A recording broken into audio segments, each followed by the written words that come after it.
आज हम types of immunity पढ़ेंगे, जिसमें इम्यूनिटी दो प्रकार की होती है, इन्नेट इम्यूनिटी और एक्वायर्ड इम्यूनिटी। जैसा कि हम पढ़ चुके हैं पहले कि इम्यूनिटी क्या होती है।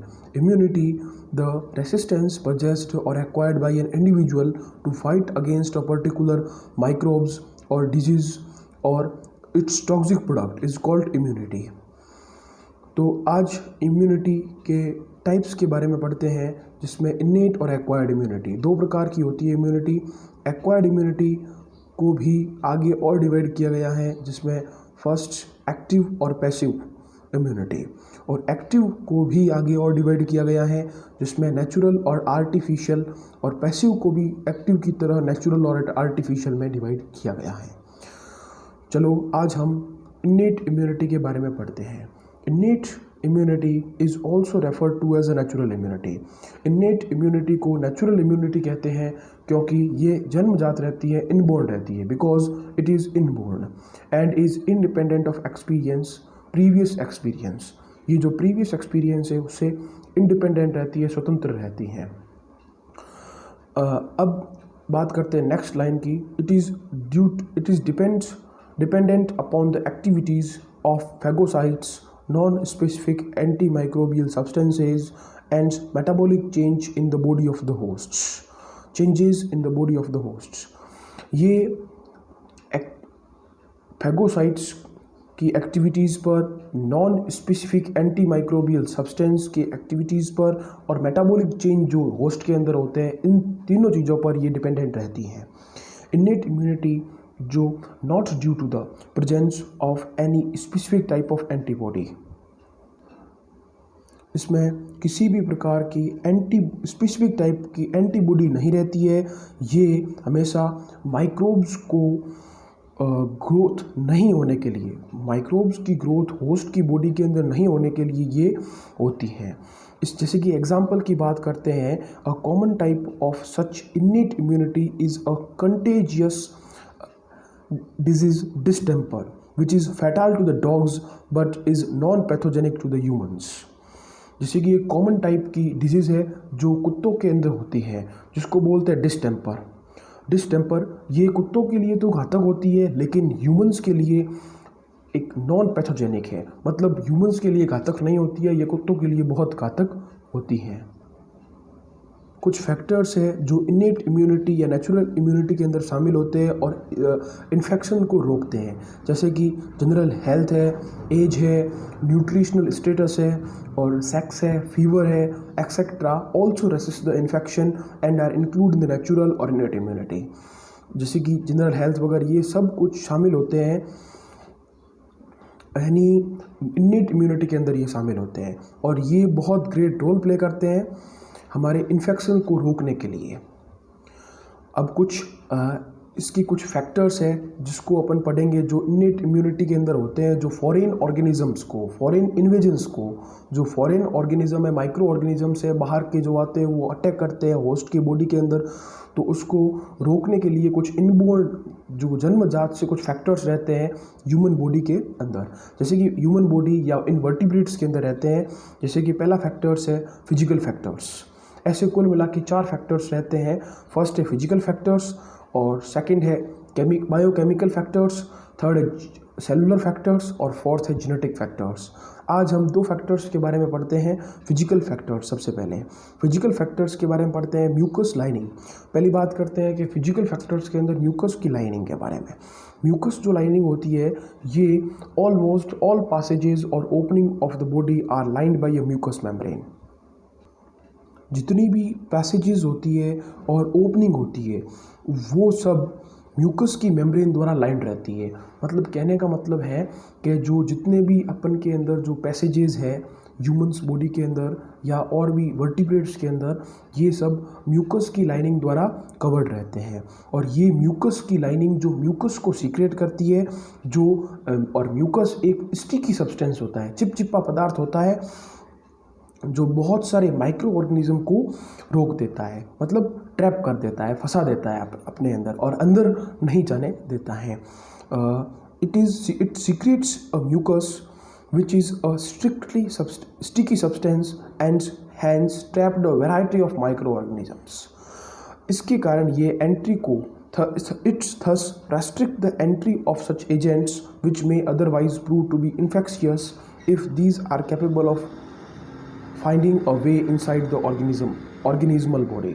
यदि यह ऑर्गेनिज्म की बॉडी के अंदर यह एंटर कर जाए तो ये बहुत इन्फेक्शियस होगा, लेकिन ये म्यूकस है जो इसको अंदर जाने से रोक देता है, क्योंकि यह म्यूकस एक चिपचिपा पदार्थ होता है और ये उसके अंदर उसको फंसा देता है, ट्रैप कर देता है। अब सेकंड फिजिकल फैक्टर्स के बारे में बात करेंगे। स्किन भी एक बेस्ट बैरियर है जो कुछ माइक्रो ऑर्गेनिजम्स को रोकता है बॉडी के अंदर जाने से। Skin is the best barrier which offers resistance to the invasions of microorganisms inside the body. The outermost layer और skin is called stratum corneum।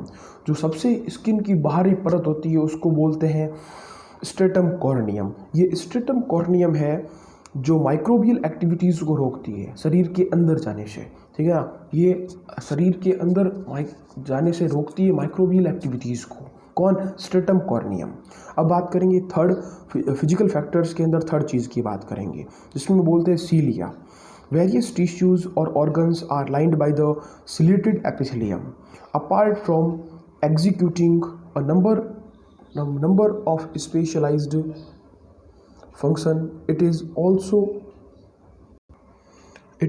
also very actively associated with sweeping away of microorganisms which somehow find their way inside the body of an organism। सीलिया की बात करते हैं तो सीलिया जो है ये बहुत सारे टिश्यू और ऑर्गन्स है, उसके ऊपर ये लाइनिंग रहती है, इसकी कवरिंग रहती है, जो स्पेशलाइज्ड फंक्शन के अलावा ये कुछ एक्टिविटीज़ करती है जिससे माइक्रो ऑर्गेनिजम्स को ये शरीर के अंदर एंट्री नहीं देता है। जैसे कि बात करते हैं, इसका काम होता है स्वीपिंग अवे, मतलब एक झाड़ू की तरह ये काम करता है। यदि कोई माइक्रोब्स शरीर के अंदर एंटर कर ले, प्रवेश कर ले, तो यह झाड़ू की तरह उसको बाहर लेता है और उसको बाहर निकालने की कोशिश करता है। ये एक नेचुरली हमारे अंदर प्रेजेंट रहते हैं। अब नेक्स्ट फोर्थ फिजिकल फैक्टर्स के अंदर फोर्थ पॉइंट है कफिंग और स्नीजिंग। जो हमारे अंदर पेरिस्टाल्टिक एक्टिविटीज़ रहती है इंटेस्टाइन के अंदर। पेरिस्टाल्टिक एक्टिविटीज़ का मतलब है जो एक्टिविटीज़ हमारे, जैसे कि अपन भोजन करते हैं तो ईसोफिगस से होते हुए स्टमक से इंटेस्टाइन से लार्ज इंटेस्टाइन और फिर रेक्टम और एनस से बाहर निकलता है। तो इसके अंदर ये हमेशा भोजन अप टू डाउन जाता है। अप टू डाउन जाने का कारण है पेरिस्टाल्टिक मूवमेंट। पेरिस्टाल्टिक मूवमेंट हमेशा अप टू डाउन चलता है, जिससे भोजन ऊपर से नीचे की ओर जाता है। जो इंटेस्टाइन के अंदर पेरिस्टाल्टिक एक्टिविटीज़ रहती है, और जो सलाइवा का मतलब है जो हमारे अंदर मुंह के अंदर लार सीक्रेट होती है, उसको बोलते हैं सलाइवा। ये भी कुछ वॉशिंग एक्शन का काम करती हैं। यूरिन है, टीयर्स जो होते हैं हमारे, जो आँखों से आंसू निकलते हैं, ये भी माइक्रोबियल ऑर्गेनिज्म को रोकते हैं from the various body parts. ये माइक्रोबियल ऑर्गेनिज्म की ग्रोथ को रोकते हैं या उससे बाहर निकालते हैं। ये याद रखना बहुत इंपॉर्टेंट है। अब सेकंड फैक्टर्स के बारे में बात करेंगे, बायोकेमिकल फैक्टर्स।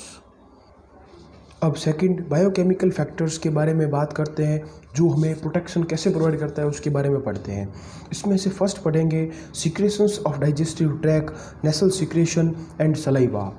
जो हमारा स्टमक होता है, स्टमक के अंदर ऑक्जेंटिक सेल्स रहती है। वो ऑक्जेंटिक सेल्स HCl का प्रोडक्शन करती है और इससे स्टमक में एसिडिटी होती है, जिससे वह माइक्रो ऑर्गेनिजम्स को ग्रो नहीं होने देता है स्टमक के अंदर। जैसे कि पढ़ लेते हैं एक बार कि high acidity of the stomach which is due to the presence of HCl in the gastric juice secreted by the oxyntic cells lining the stomach has a microbicidal effect. Microbicidal का मतलब है माइक्रोब्स को किल कर देता है। साइडल का मतलब है किलिंग, माइक्रोब्स को किल कर देता है, ऐसा इफेक्ट इसके अंदर रहता है। सिमिलरली इसी तरह से ही सिक्रेशंस फ्रॉम द नोज़, जो नाक से जो सिक्रेशन होता है, सलाइवा से सिक्रेशन होता है, and saliva contain a mucopolysaccharides which inactivate the certain viruses. जो नाक से और सलाइवा से कुछ सीक्रेशन होता है, इसके अंदर म्यूकोपॉलीसेकेराइड रहता है जो वायरस को इनएक्टिवेट करता है। अब अपन बात करेंगे स्किन के सीक्रेशन की। स्किन भी बहुत एक नेचुरली वाइटल रोल प्ले करता है बैक्टीरिया को किल करने के लिए। Skin possesses a bactericidal activities. Skin के अंदर बैक्टीरिसाइडल एक्टिविटीज़ रहती है, मतलब बैक्टीरिसाइडल का मतलब है बैक्टीरियल किलिंग एक्टिविटीज़, यानी बैक्टीरिया को किल करने की एक्टिविटीज़ रहती है। क्यों रहती है? क्योंकि इसके अंदर जो स्वेट, हमारे जो स्किन से स्वेट निकलता है, पसीना निकलता है, उस पसीने में नमक प्रेजेंट रहता है, इसके कारण वह बैक्टीरिया को मार देता है। स्किन से जो सीबेसियस ग्लैंड, स्किन के अंदर जो सीबेसियस ग्लैंड रहता है जिसको ऑयल ग्लैंड कहते हैं, और स्वेट ग्लैंड जो पसीने वाला ग्लैंड होता है, इसका जो सीक्रेशन होता है, इसके अंदर एंटीसेप्टिक प्रॉपर्टीज़ रहती है, जिसके अंदर, क्योंकि इसके अंदर लैक्टिक एसिड और फैटी एसिड रहते हैं। फैटी एसिड और लैक्टिक एसिड बैक्टीरिया और फंगी की ग्रोथ को रोकते हैं या उसको ख़त्म करने में हेल्प करते हैं। अब थर्ड चीज़ की बात करेंगे स्किन के बाद, बायोकेमिकल फैक्टर के अंदर थर्ड थिंग है, वो है लाइसोजाइम। लाइसोजाइम एक प्रकार का एंजाइम है जो नेसल सीक्रेशन, टीयर्स, सलाइवा और मोस्ट टिश्यू फ्लूइड के अंदर पाया जाता है। यानी इस एंजाइम को लाइसोजाइम कहते हैं। नेसल सीक्रेशन का मतलब जो नाक से सीक्रेशन होता है वो, टीयर्स जो हमारे आंसू होते हैं वो, और उसके साथ सलाइवा का मतलब मैं पहले बता चुका हूँ, जो हमारे लार, एंड मोस्ट टिश्यू फ्लूइड्स, और जो टिश्यू के जो अंदर फ्लूइड पाए जाते हैं उसमें भी यह एंजाइम रहता है। ये ग्राम पॉजिटिव बैक्टीरिया के लाइसिस में हेल्प करते हैं। Help in the lysis of the many gram positive bacteria. Lysis का मतलब होता है कि disintegration of a cell by rupture of cell wall और अ मेम्ब्रेन। यहाँ पे देखो लिखा हुआ है कि the disintegration of a cell by the rupture of cell wall और मेम्ब्रेन, मतलब सेल की जो सेल वॉल होती है और मेम्ब्रेन होती है उसको रैप्चर कर देता है और उसको लाइसिस करता है। लाइसिस का मतलब है कि सेल वॉल का रैप्चर करना, सेल वॉल को हटा देना, रैप्चर कर देना, फोड़ देना, उसको बोलते हैं लाइसिस। और इसके साथ साथ ये लाइसोजाइम कुछ ग्राम नेगेटिव बैक्टीरिया को भी स्पेशल कंडीशन के अंदर डाइजेस्ट कर लेता है, पचा लेता है। और उसके बाद अपन बात करेंगे फोर्थ बायोकेमिकल फैक्टर, जिसके अंदर है प्रोपर्डिन। प्रोपर्डिन एक प्रकार का प्रोटीन है जो एक नॉर्मल सीरम के अंदर पाया जाता है। This is a protein found in normal serum. It is involved in the resistance to infections and cause the lysis of gram negative bacteria together with inactivation of certain viruses। ये gram negative bacteria का lysis करता है और उसके साथ साथ कुछ viruses को भी इनएक्टिवेट करता है। अब लास्ट फैक्टर बायोकेमिकल फैक्टर्स का लास्ट 5वां पॉइंट है, उसको पढ़ते हैं इंटरफेरॉन्स। IFN शॉर्ट में इसको कहते हैं। इंटरफेरॉन्स एक नॉन टॉक्सिक ग्लाइकोप्रोटीन से जो स्मॉल अमाउंट के अंदर सभी सेल्स के अंदर बनता है। These are a group of a non toxic glycoproteins produced in small amounts by all the cells. It is an antiviral agent and inhibit the intracellular viral replications. ये एक antiviral agent है। ये cellular के अंदर जो intracellular activities को, intracellular viral replication को रोकता है, इनहिबिट करता है, जिससे कोई वायरस वगैरह सेल के अंदर ग्रो नहीं होता है। It offers resistance by the blocking the viral mRNA transcription, thereby disrupting the viral life cycle. ये mRNA जो ट्रांसक्रिप्शन होता है, mRNA का ट्रांसक्रिप्शन को रोक देता है, ब्लॉक कर देता है, जिससे वायरल की लाइफ साइकिल डिसरप्ट हो जाती है, टूट जाती है, भंग हो जाती है। बिकॉज ऑफ देयर एंटीवायरल और एंटी कैंसर प्रॉपर्टीज़, इसके अंदर एंटीवायरल और एंटी कैंसर प्रॉपर्टी रहती है। Large quantity of interferon is commercially produced. इसके कारण ही ये एक कॉमर्शियली प्रोडक्शन के अंदर, यानी कॉमर्शियली इसका प्रोडक्शन बहुत ज़्यादा किया जाता है, क्योंकि ये वायरल इन्फेक्शन और कैंसर थेरेपी के अंदर मदद करता है।